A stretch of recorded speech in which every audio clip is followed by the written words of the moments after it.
پورے فوجداری نظام انصاف کو متاثر کر سکتا ہے۔ درخواست میں مزید موقف اختیار کیا گیا کہ اسی طرح کی صورتحال رکھنے والے دیگر قیدی بھی عمران خان کے لیے دی گئی خصوصی سہولت کا مطالبہ کر سکتے ہیں جو جیل قوانین کے خلاف ہوگا۔ درخواست میں 1978 کے جو پاکستان پریزن رولز ہیں اس کے رول 197 کا حوالہ بھی دیا گیا کہ 18 اگست کا حکم جہاں تک عمران خان کو نجی اسپتال منتقل کرنے کا تعلق ہے جیل قوانین کے بنیادی نظام سے مطابقت نہیں رکھتا ہے۔ قوانین کے مطابق قیدیوں کے علاج، معائنے اور رہائش کے جیل ہسپتال کی سہولت موجود ہے، جبکہ ضرورت پڑنے پر انہیں سرکاری سول ہسپتال یا ڈسٹرکٹ ہیڈ کوارٹر اسپتال منتقل کیا جا سکتا ہے۔ درخواست میں کہا گیا کہ عدالت ایسا کوئی اقدام نہیں کر سکتی جو ضابطۂ فوجداری میں واضح طور پر فراہم نہ کیا گیا ہو، چنانچہ عمران خان کو نجی اسپتال منتقل کرنے، ماہر ڈاکٹروں پر مشتمل میڈیکل بورڈ تشکیل دینے اور اس سے متعلق دیگر ہدایات جاری کرنے کا اختیار فوجداری اپیل کی سماعت کرنے والی عدالت کے دائرہ کار میں شامل ہی نہیں ہے۔ مسلم لیگ نواز سے بار بار پوچھا جاتا رہا کہ بھئی یہ تو اعلیٰ عدالت کا حکم ہے، تو اس حوالے سے کیوں عمل درآمد نہیں کیا گیا؟ ان کی کیا توجیہ تھی، ملاحظہ کیجیے۔ وائلیشنز اور کنٹیمپٹ کس نے کیا ہے یہ پوری قوم کے سامنے، اس کے بعد اس میں سیاست کی گنجائش نہیں ہے۔ میں نے بتایا کیونکہ سیکیورٹی کے حوالے سے تحریک انصاف کے لوگوں نے وہاں پر ایک رسک کریٹ کیا کی وجہ سے ان کو پمز لے جایا جا رہا ہے۔ شفا ہاسپٹل کے باہر اسلام آباد کی تمام انتظامیہ کو تعینات کیا گیا تاکہ وہاں سیکیورٹی ارینجمنٹس کو فول پروف بنایا جائے، تو شفا کے باہر جو صورتحال تھی وہ ایسی نہیں تھی سیکیورٹی کے پوائنٹ آف ویو سے کہ وہاں پہ خان صاحب کو لایا جاتا۔ ان وائلیشن جو سپریم کورٹ آرڈر ہے اس میں پی ٹی آئی کے لوگ وہاں اکٹھا ہونا شروع ہوئے۔ اس سچویشن میں ٹریٹمنٹ ہے وہ کسی بلڈنگ نے یا باقی چیزوں نے نہیں کرنا ہوتا، وہ تو ڈاکٹرز نے کرنا ہوتا۔ تو وہ صورتحال میں بہترین آپشن یہ تھی جس میں سپریم کورٹ کے حکم پر بھی عمل ہو سکتا تھا۔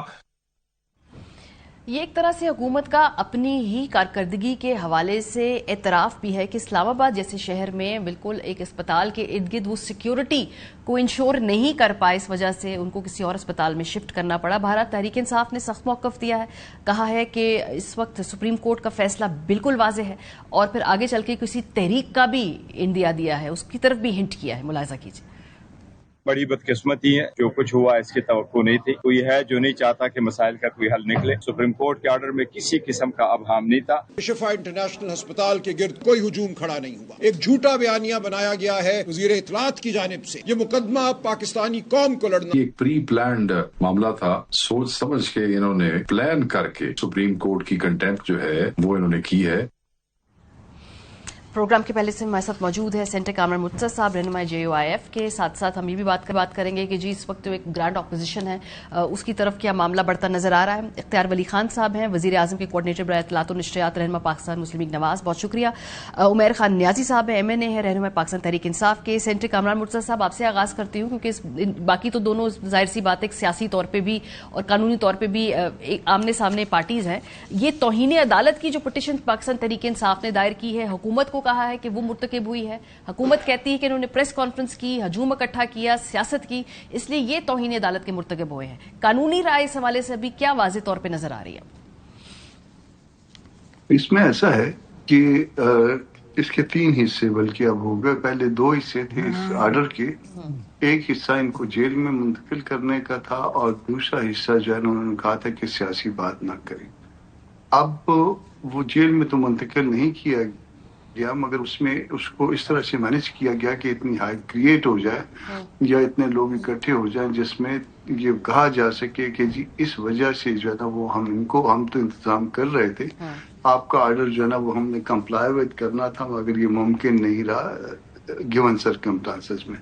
تو وہ اس میں ایک پرابلم یہ آ گیا۔ دوسری بات کہ انہوں نے عدالت نے کہا تھا کوئی سیاسی گفتگو نہیں ہوگی، حالانکہ میرے خیال میں عدالت اس حوالے سے اس نے ایکسیڈ کر لیا تھا، یہ نہیں کہہ سکتی تھی، مگر اسٹل جو ہے نا دوسری طرف سے سیاسی گفتگو بھی ہو گئی، اور سیاسی گفتگو جو ہے نا اب وہ کہیں گے کہ جی آپ نے جو ہے نا توہین عدالت کی ہے، تو گورنمنٹ نے جو ہے نا وہ اس میں مینج کیا ہے تاکہ معاملات اس طرح سے بنے کہ جس کے نتیجے میں جو ہے کوئی ان کو جانے کا نکلنے کا راستہ آسانی سے مل جائے، میرا خیال یہ ہے۔ اور تو توہین عدالت کیا دونوں اطراف سے ہوئی ہے یا کسی ایک؟ پہلے چونکہ حکومت نے کر دی تو پھر جوابی طور پہ تحریک انصاف نے پھر ایک سیاسی پریس کانفرنس کر دی۔ اب توہین عدالت جو ہے وہ تو انہوں نے تو گورنمنٹل سائیڈ نے جو ہے وہ اس کو جو ہے نا اس کا راستہ بنا لیا کہ جی ہم تو کر رہے تھے، انتظامات وغیرہ کی خبریں چلانے بھی شروع کر دی. تو یہ اس طرح سے اچھا دوسری طرف سے بھی توہین عدالت آ جائے گی شاید. ڈاکٹر عظمیٰ کی طرف سے جو فائل ہوا ہے توہین عدالت، پتہ نہیں وہ فریق ہیں یا نہیں ہیں، ان کے بیاف پہ یہ کمپیٹنٹ ہے اپلیکیشن یا نہیں، یہ بھی دیکھنا پڑے گا. یا دوسری طرف سے ریویو آیا ہے چیف کمشنر کی طرف سے، ان کے بیاف پہ ریویو جو ہے کمپیٹنٹ ہے یا نہیں ہے، یہ بھی ایک سوال ہے. تو یہ جان بوجھ کے معاملات کو، حالانکہ یہ ایشو اتنا بڑا نہیں ہے، کسی کو میڈیکل ٹریٹمنٹ دینی ہے آرٹیکل 9 کے نیچے اس کا حق ہے، دے دیتے تو کوئی بات نہیں تھی. چلے عدالت نے جو ہے نا وہ رول 197 کو وائلیٹ کیا چلے مان لیتے 1 منٹ کے لیے. مگر اگر وہ دے دیتے وہاں پہ جا کے شفا میں جو ہے نا جا کے ان کو ٹریٹ کر لیتے تو کوئی قیامت نہیں آنی تھی کوئی اس کے اوپر جو ہے نا. مگر ہم جو ہے نا نان ایشوز میں زیادہ الجھتے ہیں، تو یہ نان ایشوز میں ہم الجھے ہوئے ہیں. اور اب جو ہے نا وہ قوم جو ہے یہ کنٹمپٹ کا وہ تماشا دیکھے گی، ادھر سے بھی کنٹمپٹ ہوگی، ادھر سے بھی ہوگی، ادھر سے ریویو ہوگا.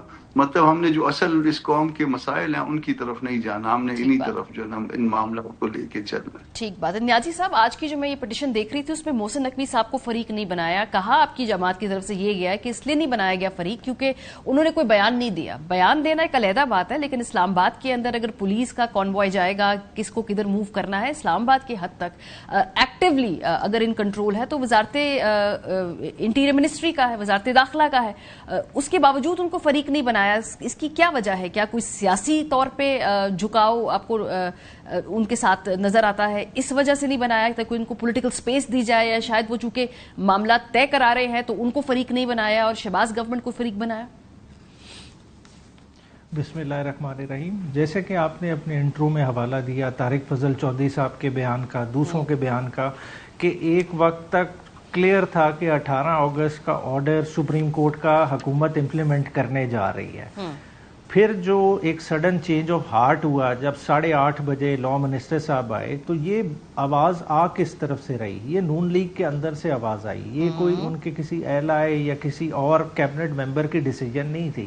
یہ خالصتاً نون لیگ کا فیصلہ تھا کہ ہم نے سپریم کورٹ کے آرڈر کو امپلیمنٹ نہیں کرنا، اور انہوں نے وہی کر کے دکھایا جو ریویو پٹیشن میں ان کی کنٹینشن تھی. بنیادی طور پہ ریویو پہ کوئی سپریم کورٹ نے آرڈر پاس نہیں کیا، مگر حکومت وقت نے خود سے ہی ایک آرڈر صادر کر لیا کہ ہم یہی کریں گے جو ہمارا ریویو پٹیشن میں موقف ہے، اور انہوں نے وہ کر کے دکھایا. حالانکہ عدالت کا آرڈر کیا تھا؟ عدالت کا آرڈر کلیئرلی شفٹنگ کا لفظ استعمال ہوا ہے. اس میں کوئی معائنے کا لفظ استعمال نہیں ہوا کہ خان صاحب کا آپ نے جا کے فلاں ہسپتال سے معائنہ کرانا ہے.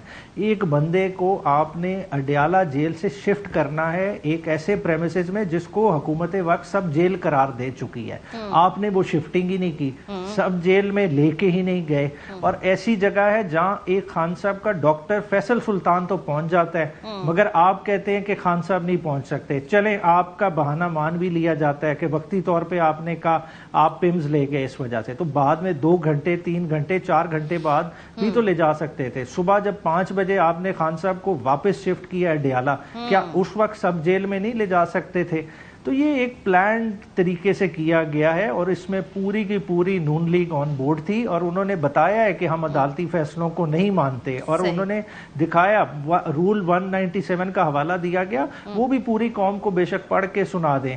دیکھیں اس میں ہسپتال کا لفظ ہے، سرکاری ہسپتال کا تو لفظ ہی نہیں یوز ہوا. اور جب سپریم کورٹ آرڈر کر دے تو پھر آپ اور ہم کون ہوتے ہیں کہ رولز کی انٹرپریٹیشن کریں؟ پھر تو ایک فیصلہ ہے، ایک کلیئر کٹ ڈائریکشن ہے، اس نے امپلیمنٹ ہونا ہے. لیکن اس کو امپلیمنٹ کرنا کس نے؟ نیازی صاحب میں بار بار سوال پوچھ کے انٹیریئر آپ قانون دان ہے نا، مجھے بتائیے اس فیصلے کی امپلیمنٹیشن کدھر سے ہوگی؟ انٹیریئر منسٹری سے ہوگی یا پرائم منسٹر آفس سے ڈائریکٹلی ہوگی؟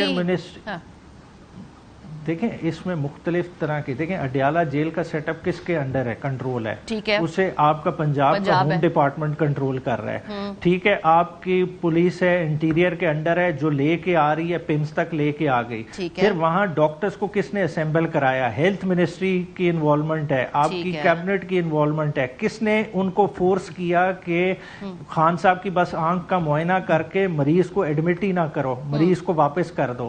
وہ کس کے اینڈ پہ وہ نیگلیجنس ہے. یہ بہت ساری چیزیں کس کے, میں یہ جاننا چاہوں قانونی طور پہ, کیونکہ آپ نے اس میں ہیلتھ منسٹری کی بات کی, اس میں ہیلتھ منسٹر نامزد نہیں ہے, آپ نے اڈیالہ کی بات کی, اس میں آپ نے پنجاب گورنمنٹ کو نامزد نہیں کیا, انٹیریئر منسٹری کی آپ نے تیسری بات کی, اس کو بھی نامزد نہیں کیا ہے. تو میں واقعی سمجھنا چاہ رہی ہوں کہ انتظامی طور پہ کس کی یہ ذمہ داری تھی کہ اس کورٹ آرڈر کو امپلیمنٹ کرنا تھا؟ دیکھیں کنٹیمپٹ میں ہمارا کام کیا تھا کہ ہم نے بتا دیا کہ 18 اگست کا آرڈر کمپلائی نہ ہوا. اب کورٹ کا کام ہے, دیکھیں کورٹ نے پہلا کیا دیکھنا ہے کہ کنٹیمپٹ بنتی ہے کہ نہیں. جب کنٹیمپٹ بنتی ہے تو کورٹ کسی کو بھی بلا سکتی ہے. یہ ہماری ثوابدید نہیں ہے کہ ہم چاہیں گے کہ صرف شہباز شریف کو سزا ہو. جس کو عدالت سمجھے گی کہ جس نے رکھنا ڈالا ہے اس آرڈر کو امپلیمنٹ نہیں ہونے دیا, چاہے وہ پنجاب سے ہے, مرکز سے ہے, عدالت خود بلا لے گی. عدالتوں کو بہتر پتہ ہے, اپنے آرڈر امپلیمنٹ کرانا بھی جانتے ہیں. اور دیکھیں ایک سبجیکٹس میٹر ہے, میں سمجھتا ہوں کہ ہمیں اتنا انتظار کرنا چاہیے, عدالت کو دیکھنے دینا چاہیے, عدالت اس پہ فیصلہ. نہیں, کیونکہ اس پہ پریس کانفرنس تحریک انصاف نے کی, اسی لیے ہم اس پہ بات بھی کریں, کیونکہ آپ نے سیکٹری داخلہ کو اس پہ کیا, آپ نے وزیر مملکت برائے داخلہ کو بھی نہیں نامینیٹ کیا, آپ نے وزیر داخلہ کو بھی نامینیٹ نہیں کیا, آپ نے سیکٹری. تو میں سیریس سوال ہے کہ پھر اس میں سے جو امپلیمنٹیشن میں آپ نے وزارت کو نہیں نامزد کیا, اس کے پیچھے کوئی قانونی وجہ ہے یا سیاسی وجہ ہے؟ نہیں, قانونی نہیں, آپ کو کلیئر بتا دیا کہ کنٹیمپٹ ایمینیٹ کدھر سے ہوئی ہے. کنٹیمپٹ رائیونڈ سے ایمینیٹ ہوئی ہے. رائیونڈ کا پریشر بنا ہے فیڈرل گورنمنٹ پہ کہ آپ نے یہ کیا کر دیا, ہمارے سخت ترین حریف کو آپ اڈیالہ جیل سے باہر نکالیں گے, آپ اس کا عکس باہر آنے دیں گے, آپ اس پہ گل پاشی ہونے دیں گے, مطلب آپ ہمارے زخموں پہ نمک چھڑکیں گے. تو اس کے بعد یہ چینج آف ہارٹ ہوا ہے اور اتنی بڑی کنٹیمپٹ کرائی گئی ہے فیڈرل گورنمنٹ سے. اچھا, فیڈرل گورنمنٹ سے کرائی گئی ہے, ٹھیک ہے.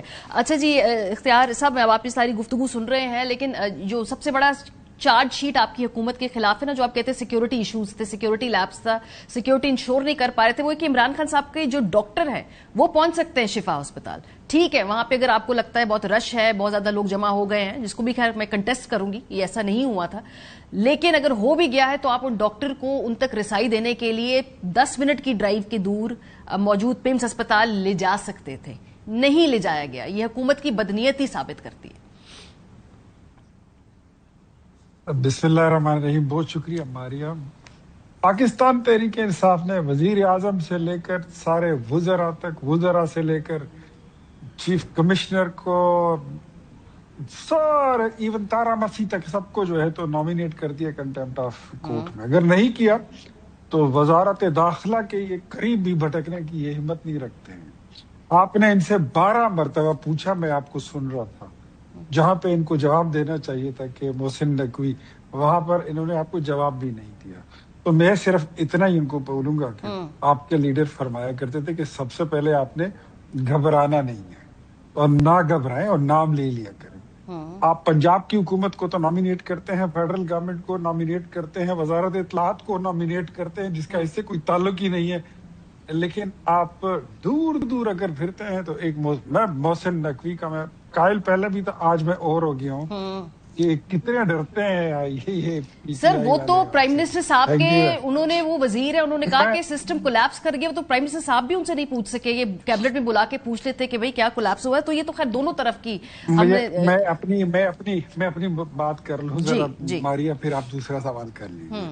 سب سے پہلے یہ چیز ہے, کنٹیمپٹ آف کورٹ کو ہم دیکھیں گے. حکومت جو ہے وہاں پر ہمارے پاس وکیل بھی ہیں, اٹارنی جنرل بھی موجود ہے, وہ پیش ہو جائیں گے, وہ جواب دے دیں گے.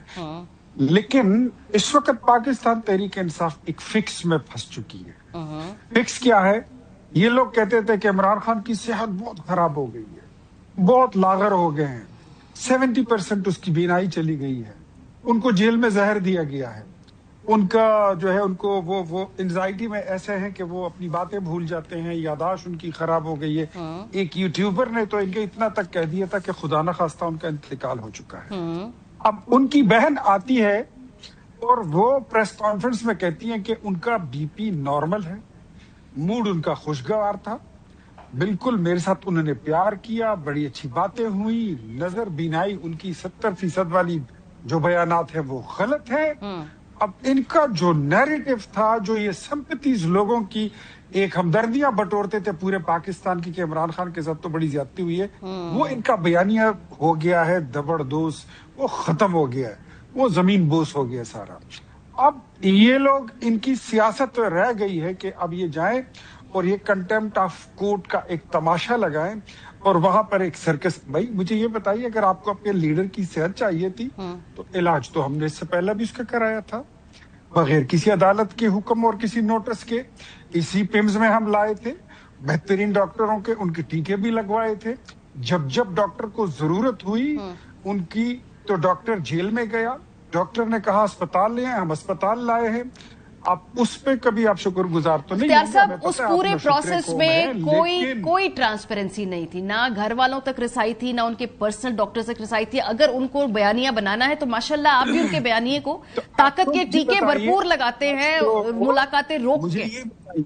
مجھے یہ بتائیے کہ اب تو ٹرانسپیرنسی بھی آ گئی ہے. جو ڈاکٹرز عدالت نے کہے تھے, انہوں نے مانگے تھے, وہ بھی آ گئے. جس بہن کی ڈیوٹی لگائی تھی وہ بھی آ گئی ہے, اور بہن کی بڑی اچھی خوشگوار پریس کانفرنس بھی آپ نے سن لی ہے. اب کیا مسئلہ ہے؟ نہیں سر, کیونکہ اس لیے مسئلہ یہ کہ ان کے ذاتی ڈاکٹر کے آپ رسائی نہیں دیتے نا, آپ اس پروسیس کو پھر پروسیس کو کنٹروورشل بنا دیتے ہیں. ایک نہیں, بہن بھی اپنی بہن ہے, کوئی ستیلی بہن تھوڑی ہے. اور ڈاکٹر نے یا جو کورٹ ہے, کورٹ کی پروسیڈنگز کا جو دائرہ گھومتا ہے کس نقطے کے پیچھے, علاج کے پیچھے. علاج تو ان کا ہو گیا. اب ہسپتال چاہے شفا ہو یا ایمز ہو, سیکیورٹی ریزن کی ہم تو وہاں پر جواب دے دیں گے کہ سیکیورٹی کی کیا ریزنز تھی, کیوں ہو ان کو شفا کی بجائے پرمز لے کر گئے. لیکن ہم ان کو کسی سینما میں تو نہیں لے کر گئے, ہم کسی مویشی منڈی میں لے کر نہیں گئے, ہم جمعہ بازار نہیں لے کر گئے, راجہ بازار نہیں لے کر گئے, اسپتال میں ہی لے کر گئے ہیں اور ان کے علاج ہی کرایا. عدالت کا بنیادی مقصد جو اس کے حکم کا تھا وہ ان کا علاج کرانا تھا. سو بی کلیئر کہ آپ کا جو جھوٹا بیانیہ تھا پاکستان تحریک انصاف کا, وہ چھو منتر ہو گیا. سینیٹر صاحب جو گفتگو آپ سن رہے ہیں اس وقت, اس میں جو پی ٹی آئی کی پٹیشن ہے نا, اس میں انہوں نے وزیر اعظم کو اس وجہ سے نامزد کیا کیونکہ یوسف رضا گیلانی صاحب کے کیس کی وہ مثال دیتے ہیں جو انہوں نے کوٹ کیا کہ چونکہ عدالتی فیصلے پہ عمل درآمد نہیں ہوا تھا تو وزیر اعظم نااہل. کیا مطابقت بنتی ہے اس کیس میں یوسف رضا گیلانی صاحب کے کیس سے؟ آپ کے پاس وہاں پہ ڈائریکشن تھی ڈائریکٹ یوسف رضا گیلانی کیس میں کہ وہ یہ کام کر کے اور اس وقت جو نا لائیں, فارسا والے تھے شاید اس وقت, تو اس وقت ان کو جو ہے نا کلیئر کٹ ڈائریکشن تھی اور وہ نہیں کر کے لائے تھے جو ان کو کہا گیا تھا. اس میں ان کو تو نہیں کہا گیا, اور ان کو کنیکٹ کیسے کریں گے, وہ ایویڈنس کہاں سے آئے گی کہ انہوں نے کہا تھا یا ان کے کہنے پہ, کیونکہ یہ تو کافی کرمنل قسم کی کاروائی ہوگی. تو آپ کو ہر چیز کو کنیکٹ کرنا پڑے گا کیونکہ اس کے نتیجے میں سزا ہوتی ہے, تو سزا میں تو آپ کو کنیکٹ کرنا پڑتا ہے ایسی ایویڈنس کے ساتھ کہ جس میں کچھ شک اور ابہام نہ رہے. یہاں انہوں نے میرا جو اپنا وہ ہے کہ انہوں نے خوبصورتی کے ساتھ اس معاملے کو کھیلا ہے اور وہ جان بوجھ کے ہائپ کریٹ کی تاکہ اگر لوگ جمع ہو نہیں بھی ہوئے تو جتنے بھی ہوئے وہ ہو گئے, اور اس کے بعد جو ہے نا ایک اس طرح سے ماحول بن گیا کہ ان کے پاس جواز پیدا ہو گیا. اب وہ یہ جواز دیں گے, اس کو بڑھا چڑھا کے وہ کریں گے, اور کنٹیمپٹ جو ہے وہ ظاہر ہے ایک کرمنل پروسیڈنگ ہے اس میں, اور جب اس میں جو ایویڈنس نہیں اگر لائیں گے یا اگر درمیان میں وہ فریق ہی مسنگ ہوں گے جن کی وہ ڈیوٹی تھی, تو اس کا نتیجہ جو ہے وہ کچھ بھی جو ہے نیگیٹو میں ان کے لیے نکل سکتا ہے. مگر اس سے پہلے یہ کہ کنٹیمپٹ ڈاکٹر عظما کے بہاف پہ مینٹینیبل ہے یا نہیں, صحیح یہ بھی دیکھنا ہوگا. ہاں, اور اس میں جو سینٹر صاحب یہ وزارت داخلہ کو انہوں نے فریق نہیں بنایا, سیکٹری داخلہ کو فریق بنایا, یہ سیاسی فیصلہ لگ رہا ہے یا قانونی طور پہ سیکٹری داخلہ کو بھی بنا لیا تو ٹھیک ہے, مطلب وہ کور ہو گیا وہ ایسپیکٹ بھی؟ نہیں, یہ تو آپ نے اگر فرض کریے کہ میں نے اگر کوئی ایسا وہ کیا ہے, کام کیا ہے, تو مجھے ذاتی طور پہ فریق بنانا ضروری ہے. تو اس کا مطلب ہے نقوی صاحب نے, محسن نقوی صاحب نے ذاتی طور پہ ان کے مطابق ایسا کچھ نہیں کیا, اور ذاتی طور پہ اگر کیا ہے کچھ تو شہباز شریف صاحب نے کیا ہے, یا جس کو بھی فریق بنایا یا سیکٹری داخلہ نے ذاتی طور پہ کیا ہے اپنی منسٹری کی, اپنے منسٹرز کی, 2 منسٹر ہیں اس کے, تو دونوں منسٹرز کی شاید پرمیشن کے بغیر کیا ہے یا جس طرح سے بھی کیا. تو دیکھ لیں اس کو, یہ اپنے طور پہ ان کے اچھے وکیل ہیں, وہ ہم سے اچھے وکیل ہیں, مگر اس ایپلیکیشن کو ذرا دیکھ لیں, دوبارہ اس پہ غور کر لیں. جی عمیر صاحب, بار بار یہ ایپلیکیشن کی صحت کے حوالے سے کہ مینٹینیبل ہے یا نہیں ہے, سینٹر صاحب گفتگو کریں, لیکن اس میں جو دو ایسپیکٹ ہے, پہلا ایسپیکٹ تو یہ ہے کہ عدالت نے شہباز شریف صاحب کو بطور پرائم منسٹر ڈائریکٹلی خود نہیں کہا تھا, خود نہیں یہ ڈائریکشن دی تھی. تو اس میں جو آپ نے وزیر اعظم کو اس میں بنایا ہے فریق, تو اس کیس سے یوسف رضا گیلانی صاحب کے کیسے اس کو کوریلیٹ کریں گے؟ یہ مختلف کیس ہے ایز کمپیئر ٹو جو گیلانی صاحب کا کیس تھا. ہاں جی, ایک تو جہاں تک عظمی بازی والا سوال ہے, دیکھیں بنیادی پٹیشن انہی کی تھی, اسلام آباد ہائی کورٹ سے ڈیسائیڈ ہوئی, اسی کو عظمی بازی نے آگے سیل کیا, تو کنٹیمپٹ وہ موو کر سکتی ہیں, وہ والا ہرڈل نہیں آئے گا. اور جہاں تک سپریم کورٹ کے آرڈر کا تعلق ہے, اس میں جگہ جگہ ورڈ گورنمنٹ یوز ہوا ہے. گورنمنٹ کوئی اسٹینڈ الون اینٹی نہیں ہے, گورنمنٹ کانسٹیٹیوٹ کرتی ہے prime minister and its cabinet. تو مصطفیٰ امپیکٹس کا کیس اپلائی کرتا ہے سپریم کورٹ کو, ججز کو اس چیز پہ کلیئرٹی ہے. تو چلیں, یہ تو شہباز شریف صاحب کو پریشانی ہونی چاہیے, وہ موقف اس وقت آئے گا, وہ چیزیں دیکھ لی جائیں گی. بنیادی طور پہ یہ کنٹیمپٹ پروسیڈنگز ہیں, کورٹ نے اپنا آرڈر امپلیمنٹ کرانا ہے, اور انہوں نے دیکھنا ہے کہ سبسٹینشل اس کی کمپلائنس ہوئی ہے نہیں ہوئی, تو وہ آنے والے دنوں میں بالکل کلیئرٹی کے ساتھ پتہ چل جائے گا. جو سیاسی گفتگو ہوئی اگلے دن, جو پریس کانفرنس ہوئی, کیونکہ اب حکومت اس کو جواز بنائے گی کہ کورٹ آرڈر میں یہ بھی لکھا تھا کہ کوئی سیاسی گفتگو نہیں ہوگی, کیا وہ سیاسی گفتگو کی جانی چاہیے تھی یا پھر اس کو سب کچھ عدالت کے سامنے ریٹن فارم میں دینا چاہیے تھا؟ یہ بھی اس حوالے سے ایک بحث ہے, قانونی بحث ہے. اچھا, بالکل آپ نے بڑا ٹھیک پوائنٹ آؤٹ کیا. عدالت نے خان صاحب کی میڈیکل رپورٹس کے حوالے سے بات کی کہ ان کو نہیں ڈسکس کیا جائے گا, اس پہ کوئی پوائنٹ سکورنگ نہیں کی جائے گی. ادھر تو میڈیکل جو ایگزامینیشن کی ہم بات کریں, شفٹنگ کا پروسیس ہی نہیں ہوا, پراپر میڈیکل ہی نہیں ہوا. جس کی پریزنس میں ہونا تھا وہ ڈاکٹر خان صاحب کا پرسنل فزیشین جو انٹرنل میڈیسن کا ایکسپرٹ ہے, وہ تو شفا انٹرنیشنل بیٹھا رہ گیا ایک کمرے میں. خان صاحب کا کدھر کوئی ایگزامینیشن, کون سی رپورٹ ہے جس کا عظمی بازی نے حوالہ دے کے بات کی ہے؟ ایک جنیرک بات کی ہے, اور کچھ خان صاحب کے آئسولیشن کے حوالے سے, جو ٹارچر کے حوالے سے پیغامات تھے, وہ عوام کے سامنے رکھے, اور وہ ایز اے بہن ان کی رسپانسبلٹی تھی. اور میں سمجھتا ہوں کہ خان صاحب نے بھی انہیں کہا ہوگا کہ آپ نے یہ میری جا کے باہر بات کرنی ہے. یعنی آپ کے نزدیک یہ توہین نے, اس کورٹ کے آرڈر کی توہین نہیں ہوئی, وہ جو پریس کانفرنس اگلے دن ہوئی ہے, کیونکہ اس کے اندر ان کی صحت کے حوالے سے بھی بات ہوئی اور سیاسی گفتگو بھی ہوئی ہے, جو اسپیسیفکلی کورٹ جو خدشہ تھا کہ یہ ہوگی باہر آ کے, تو یہ توہین نہیں ہوئی ہے. دس از واٹ. دیکھیں, بالکل دیکھیں, کورٹ نے جو انڈرٹیکنگ پی ٹی آئی سے لی, کو خالی عظمی بازی سے نہیں لی, پوری پی ٹی آئی سے لی. وہ کس بات کی لی کہ دیکھیں کوئی بھی میڈیکل رپورٹ کسی طرح کی آ سکتی تھی, اس میں بڑا ڈیمیجنگ چیزیں بھی ہو سکتی اگر پراپر ایگزامینیشن ہوتا. ابھی تو ہم کہہ رہے ہیں وہ پروسیس ہی نہیں ہوا. اگر ہوتا اور اس کو کوئی ایک فریق باہر استعمال کرنے لگ جاتا کہ جی اس طرح سے عمران خان کے ساتھ کیا ہے, پہلے یہ صحت تھی, یہ اس طرح سے ہو گیا, اس چیز سے عدالت نے روکا کہ پروسیس اسکینڈلائز نہ ہو. عدالت نے ایک چیز کی کوگنیزنس لی, اس کو لاجیکل اینڈ پہ بھی عدالت نے لے کے جانا. دیکھیں ادھر ایک سمجھنے کی بات ہے کہ یہ پارٹ ہرڈ میٹر ہے. سپریم کورٹ نے دونوں سائیڈوں کا موقف لکھا ہے. جو فیڈرل گورنمنٹ کے اعتراضات تھے وہ بھی نوٹ ڈاؤن کیے, اور انہوں نے کہا 16 تاریخ پہ ہم اس کو فائنل فیصلہ کریں گے. تو ابھی چیز ہاف بیکڈ ہے. اس چیز کو جو ہے نا ایک اوپن میں ڈسکس کرنے سے روکنے کے لیے وہ چیز کی گئی. جو پریس کانفرنس کی گئی اور جو آرڈر کا کانٹیکسٹ ہے وہ ٹوٹلی ڈفرنٹ ہے. ٹھیک ہے. اچھا اختیار صاحب, اب حکومت ایک طرف مذاکرات کی دعوت دے رہی ہے, وزیر اعظم صاحب نے پچھلے ہفتے بھی کہا کہ بیٹھے بات کریں, تو پھر دوسری طرف ہم نے دیکھا کہ کورٹ آرڈر کو امپلیمنٹ تو آپ کرتے ہیں, لیکن اس کو اتنا گھما کر, اتنے کنٹروورشل, ایک سیاسی طور پہ وہ ایک تھیٹر بن جاتا ہے, اس کے بعد وہ امپلیمنٹ ہوتا ہے. تو پھر کانفیڈنس بلڈنگ معیار کہاں ہے؟ اپوزیشن آپ کی مذاکرات کی دعوت کو سنجیدہ کیوں لے جب آپ ایک کورٹ آرڈر کی امپلیمنٹیشن کے اندر بھی ایک سیاسی تھیٹر لگ جائے گا؟ کہ عدالت, سزا, جزا, یہ چیز ایک الگ بات ہے, یہ ایک الگ سبجیکٹ ہے. عمران خان کو عدالت نے سزا سنائی ہے, حکومت نے نہیں سنائی. عمران خان کو 190 ملین پاؤنڈ کی سزا شہباز شریف نے یا نواز شریف نے نہیں سنائی ہے, وہ عدالت نے سنائی. ان کے اگینسٹ پروسیڈنگز ہوئی ہیں, ان کی مسز کو بھی. جو توشہ خانہ کیس کی سزا ہے وہ ہم نے نہیں سنائی, وہ عدالت نے سنائی. جہاں تک آپ کانفیڈنس بلڈنگ میجرز کی بات کرتی ہیں اور مذاکرات کی, تو تو پولیٹیکل ہم آہنگی کے لیے، پولیٹیکل ہارمنی کے لیے جو لوگ پارلیمنٹ میں موجود ہیں، ایک پولیٹیکل پارٹی اپنے آپ کو کہتے ہیں، تو ہمیں ان کو دعوت دینی ہوتی ہے، اور جو حکومت ہوتی ہے اس کے کاندھوں پر بوجھ ہوتا ہے. ان کی یہ رسپانسبلٹی ہوتی ہے کہ وہ اپنی ایگو کو ایک سائڈ پر رکھ کر پولیٹیکل ہارمنی کے لیے تمام جماعتوں کو ساتھ لے کر چلنے کی اپنی کوشش کرے. سو یہ ایک الگ چیز ہے، وہ ایک الگ چیز ہے. اگر کوئی یہ سمجھتا ہے کہ ہم مذاکرات کی دعوت ان کو دیں گے اور اس کے ساتھ ہم بولیں گے جاؤ اپنے قیدی کو بھی لے جاؤ، ایسا نہیں ہو، یہ ممکن نہیں ہے. یہ دونوں بڑی مختلف اور متضاد چیزیں ہیں.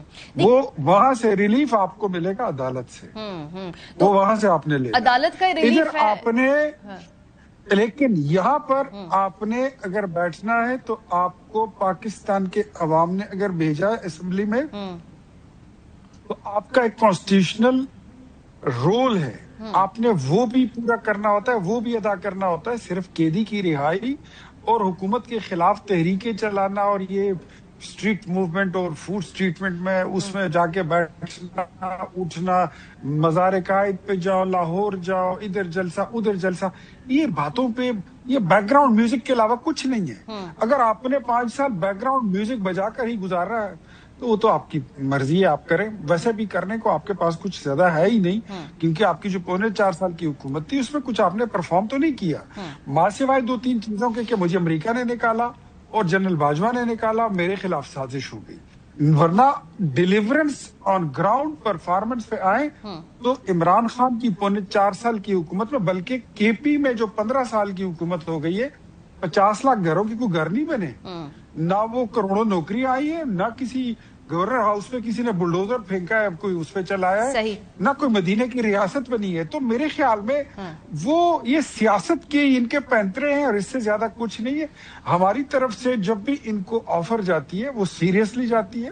اسپیکر نے فلور آف دا ہاؤس بھی کہہ دیا کہ آپ لوگ آئیں میرے پاس، اور اسپیکر نے یہ بات مجھے بتائی تھی خود کہ محمود جگزئی صاحب اور علامہ راجہ ناصر عباس صاحب یہ آج تک میرے پاس مذاکرات کے لیے اس کو شروع کرنے کے لیے ابھی تک انہوں نے رابطہ کیا ہی نہیں ہے. ٹھیک ہے، یہ مذاکرات والی جو بات ہے یہ صرف ٹی وی کے ٹاک شوز کی زینت کے لیے ہے. ٹھیک ہے، فلور آف دا ہاؤس ان کی لیڈرشپ کو کئی بار اسپیکر نے فلور دیا، لیکن یہ مذاکرات کی بات نہیں کرتے. سو دے آر not serious. ٹھیک ہے سینیٹر صاحب، اس پوری سیگمنٹ کو سمیٹتے ہوئے آخری سوال ہے جو مشترکہ اپوزیشن کا ہمارے سامنے ہمیں دیکھا کہ ایک پریس کانفرنس ہوئی، مولانا صاحب نے آگے بڑھے بھی ہیں، اس کا کوئی خاکہ ابھی آیا ہے؟ کیا یہ پارلیمان کی حد تک ہوگا یا یہ کسی احتجاجی تحریک میں بھی بدل سکتا ہے؟ یہ جو مشترکہ اپوزیشن کا کانسیپٹ ہے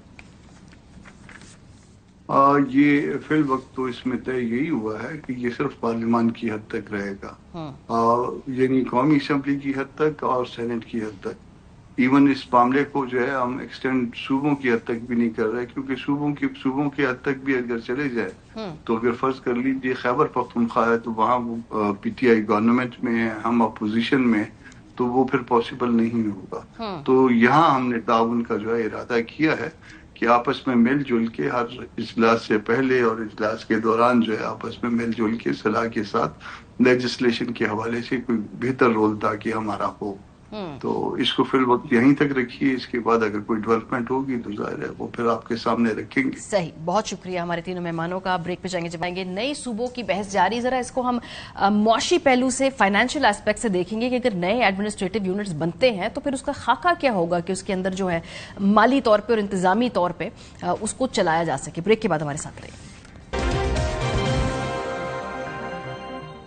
ویلکم بیک. پاکستان میں نئے صوبوں کی بحث چھڑ چکی ہے. اگر ہم یہ کہیں کہ انٹینشنلی چھیڑ دی گئی ہے، لیکن ابھی تک اس کا ہر لحاظ سے جائزہ لیا جا چکا ہے. سیاسی طور پہ بطور کانسیپٹ یہ کس طرح کا آئیڈیا ہے، لیکن جو اس میں ہم نے دیکھا ہے کہ جو فائنینشیل اختیارات ہیں، جو فائنینشیل اس کا اسپیکٹ ہے، اس سے کیا فرق پڑے گا، آج اس پہ بات کریں گے پروگرام کے سلسلے میں. بزنس ریکارڈر میں عتیق الرحمان صاحب کو بڑا دلچسپ مضمون ہے اور اس کے مطابق پاکستان میں نئے صوبوں کے قیام پر جاری بحث دراصل طرز حکمرانی، نمائندگی اور سیاسی و مالی اختیارات کی تقسیم سے متعلق بحث ہے.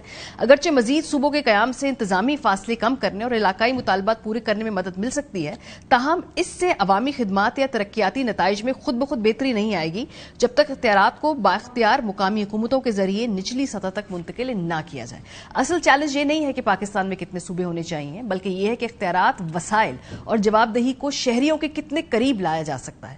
اس کے لیے دو راستے ہو سکتے ہیں۔ پہلا راستہ یہ ہے کہ مزید صوبے تو قائم کر دیے جائیں لیکن موجودہ طرز حکمرانی برقرار رکھا جائے۔ ہر نئے صوبے کے لیے وزیر اعلیٰ، کابینہ، اسمبلی، سیکریٹریٹ، محکمے، پولیس کا نظام، ریگولیٹری ادارے اور وسیع انتظامی ڈھانچہ درکار ہوگا۔ اس سے مستقل نوعیت کے جاری اخراجات میں اضافہ ہوگا لیکن بہتر عوامی خدمات کی کوئی ضمانت نہیں ہوگی۔ یوں پاکستان کے پاس صوبائی دارالحکومت تو زیادہ ہو جائیں گے مگر اختیارات کا ارتکاز بدستور برقرار رہے گا۔ دوسرا راستہ زیادہ مؤثر ثابت ہو سکتا ہے جہاں نئے صوبوں کا قیام معاشی اور انتظامی اعتبار سے قابل جواز ہو۔ وہاں اسے ایک وسیع تر 3 سطحی نظامی حکمرانی کا حصہ بنایا جائے جس میں وفاق، صوبوں اور مقامی حکومتوں کی ذمہ داریاں واضح طور پر متعین ہوں۔ لہٰذا اصلاحات کے اگلے مرحلے میں علاقائی حدود کی اثر نو تشکیل سے پہلے اور اس کے ساتھ ساتھ اختیارات اور مالی وسائل کی نچلی سطح تک منتقلی پر توجہ مرکوز کی جانی چاہیے۔ ٹیکس وصولی اور اخراجات کے حوالے سے وفاق، صوبوں اور مقامی حکومتوں کی ذمہ داریاں واضح طور پر متعین ہونی چاہیے۔ قومی مالیاتی کمیشن اور صوبائی مالیاتی کمیشنوں کے درمیان تعلق بھی مضبوط کرنے کی ضرورت ہے تاکہ مالی وسائل صرف صوبائی سطح تک محدود نہ رہیں بلکہ قابل پیش گوئی اور شفاف نظام کے تحت مقامی حکومتوں تک بھی منتقل ہو۔ دوسری اصلاح کے طور پر ایک آزاد صوبائی تنظیم نو کمیشن قائم کیا جانا چاہیے جس میں ماہرین اقتصادیات، آئینی ماہرین، پبلک فائنانس کے ماہرین، منتظمین اور علاقائی نمائندے شامل ہوں۔ ایک ساتھ متعدد نئے صوبے بنانے کی بجائے کمیشن آبادی، جغرافیے، معاشی استعداد، مالی گنجائش، انتظامی نظم و نسق، نمائندگی اور عوامی خدمات کی ضروریات کی بنیاد پر مختلف علاقوں کا جائزہ لے سکتا ہے۔ لہٰذا پاکستان کو نہ تو نئے صوبوں کے قیام کو مستقل طور پر مسترد کرنا چاہیے اور نہ ہی اسے تمام مسائل کا خودکار حل سمجھنا چاہیے۔ ممکن ہے بعض اضافی صوبوں کا قیام سیاسی، انتظامی اور معاشی اعتبار سے موضوع ثابت ہو لیکن فیصلہ کن پیمانہ یہ ہونا چاہیے کہ آیا ان کے نتیجے میں وسائل کے بہتر استعمال، جواب دہی، معاشی مواقع اور عوامی خدمات کی فراہمی میں بہتری آتی ہے یا نہیں۔ پاکستان کو شاید مزید صوبوں کی ضرورت ہو لیکن اسے یقینی طور پر اختیارات کی مزید گہری نچلی سطح تک منتقلی کی ضرورت ہے۔ نئی حد بندی صوبائی دارالحکومت تک فاصلے کو کم کر سکتی ہے لیکن ریاست اور شہری کے درمیان فاصلہ صرف بااختیار ادارے ہی کم کر سکتے ہیں۔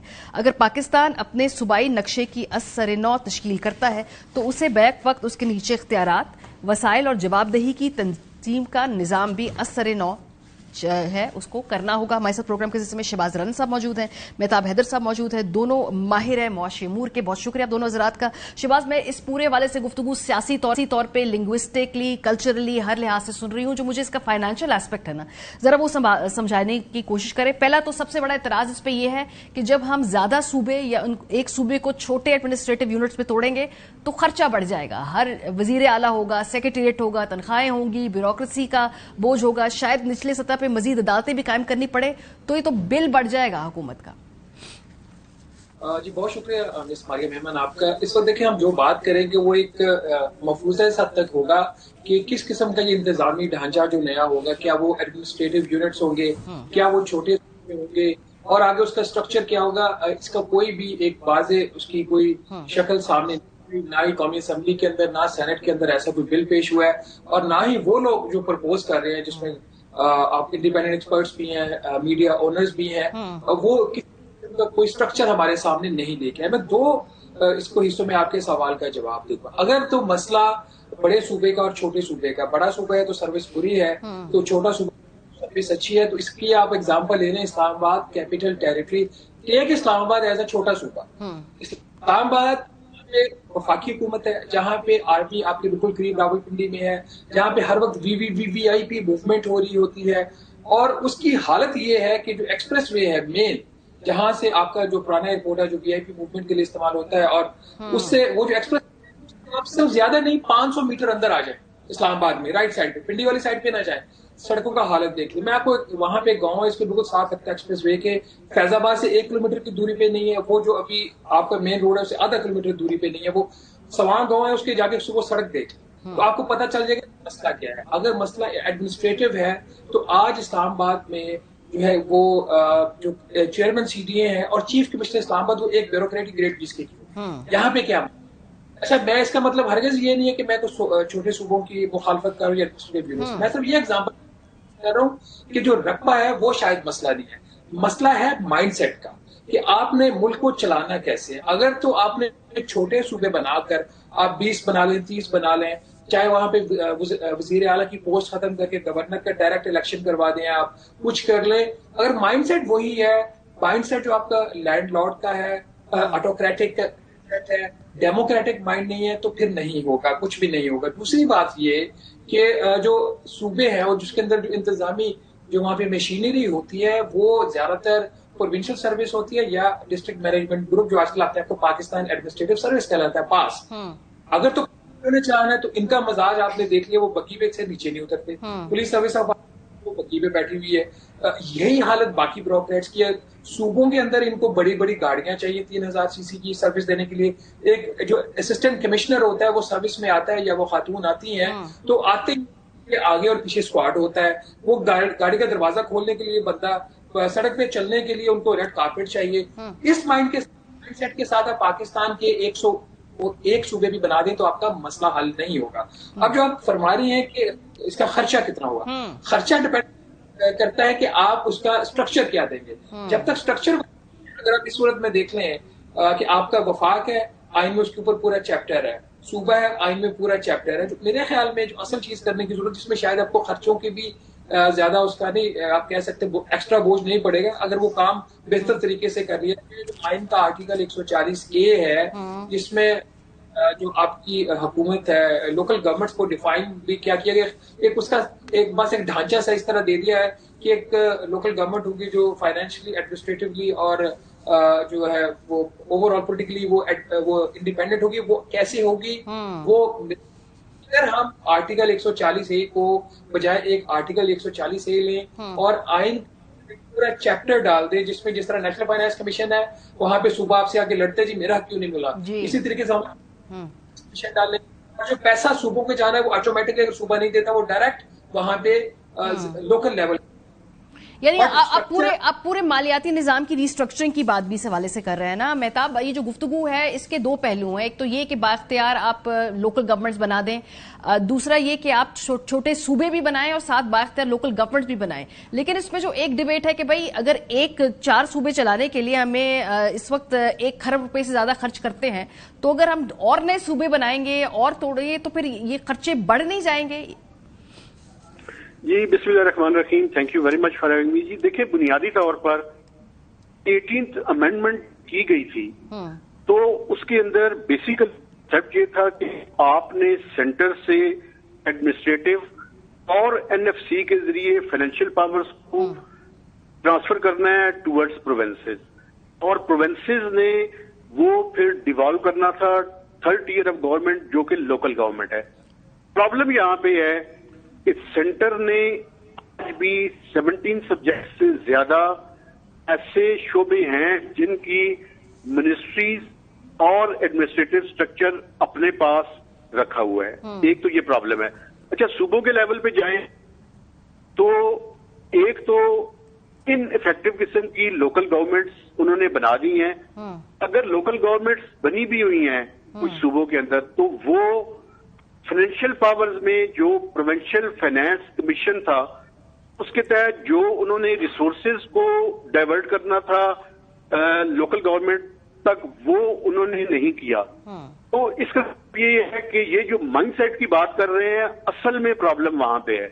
اچھا, آپ اگر ایڈمنسٹریٹو یونٹس زیادہ بھی کر دیں لیکن کیا صوبوں کے اندر اس ٹائم یہ چیز موجود ہے, اس چیز کی اہمیت ان کے سامنے ہے کہ انہوں نے PFCs بنانے ہیں اور وہ PFCs جس طرح سے وہ صوبوں سے مرکز سے پیسے لے رہے ہیں اسی طرح سے وہ پیسے انہوں نے نیچے ڈائیورٹ کرنے ہیں, وہ سوچ نہیں ہے. بلکہ سوچ کیا ہے, سوچ یہ ہے کہ آپ کے پاس ایزی منی آ گئی ہے, آپ نے جہاز خریدنا ہے, آپ نے اپنے جو اخراجات ہیں ان پہ آپ کی جس حد تک اکاؤنٹیبلٹی ہونی چاہیے وہ نہیں ہے. اور ایک مثال میں آپ کو اور دیتا ہوں. ابھی اگر آپ دیکھیں تو provinces less than 1% of GDP اپنے ریسورسز جو ہے وہ جنریٹ کر رہے ہیں. حالانکہ مرکز کے پاس اگر میجر ٹیکسز ہیں, انکم ٹیکس ہے, جنرل سیلز ٹیکس آن گڈز ہے, فیڈرل ایکسائز ڈیوٹی اور کسٹم ہے, صوبوں کے پاس بھی بڑے امپورٹنٹ ٹیکسز ہیں. GST اور سروسز صوبوں کے پاس ہے, پراپرٹی پہ ٹیکس صوبوں کے پاس ہے,